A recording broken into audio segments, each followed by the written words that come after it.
Dobrý deň, nachádzam sa v Kysuckom Lieskovci a veľkou témou je aj napojenie alebo prechod chodcov na druhú stranu diaľnice v týchto miestach, tak aby lieskovania mohli ísť na druhú stranu smerom do obchodnice, na železničnú stanicu a podobne.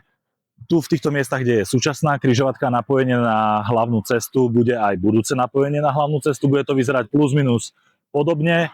A tu bude v križovatke prechod, popri ceste 1/11 bude chodník. No a pred Ochodnickým mostom prejde tento chodník na druhú stranu a tak ako dnes pôjde smerom do Ochodnice. To ale nie je jediné napojenie pre peších chodcov smerom na Ochodnický most a to druhé je celkom, by som povedal, zaujímavejšie.